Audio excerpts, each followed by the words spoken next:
That's a really good topic.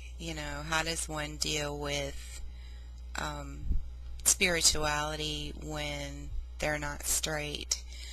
Um, I had, I don't have a lot of knowledge of this topic because, I'm straight, and I've never really given it too much thought, you know. Um, I can tell you that my daughter had this friend growing up, and she was about 14, I think, at the time, and her mother had passed away, and her father was in jail, and she was being raised by her grandparents. And I guess her grandparents were probably, really old. I don't know if they were great grandparents or just grandparents, but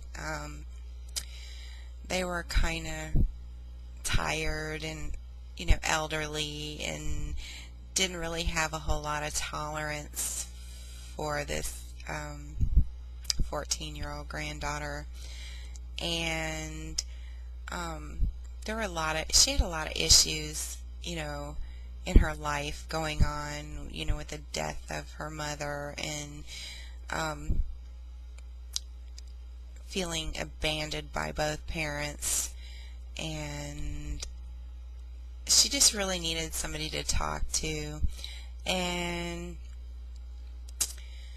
we had this church, and she was a member of the church long before I started going to this church. And I thought this was going to be like the perfect church. I really enjoyed the fellowship, the music, everything about this church. And, most of the time, like I said, I can go into a church and take what I believe, and what I don't, I can cast it aside. This was one instance where I couldn't do that. I just couldn't do it.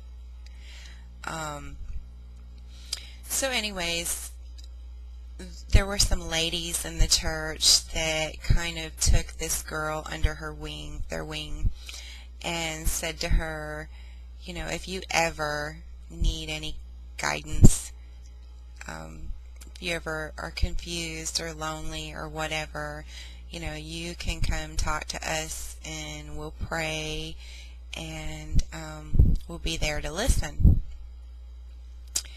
Well, she was, ecstatic about that, and she was just going through it was a confusing time in her life, and she went to some of these ladies in the church and told them that she really needed to talk, and that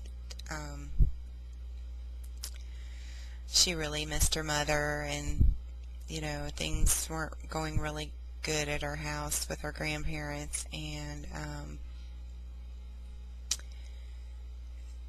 she had something weighing on her heart, and she wanted to talk to somebody about it because she didn't have any family or anybody, and they said sure, and she said, well, I really feel like committing suicide.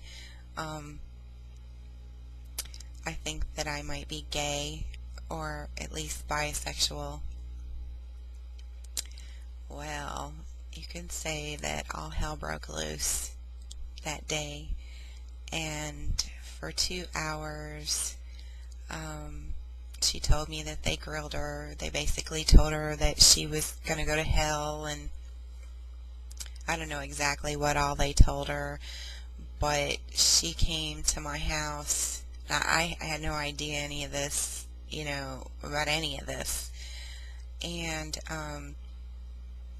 she was sitting under the tree, and she took her Bible and flung it across the yard, and I went out there, and I was talking to her. I said, what's wrong, honey?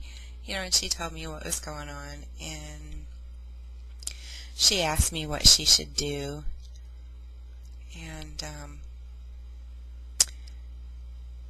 I just basically listened. I didn't really give any advice. Um, I told her that God loves all of us and that to pray and He will help you find your way. Um, I can't tell you, you have to find that way yourself. But I told her I was here for her if she ever needed to talk. And she came back a few days later and told me,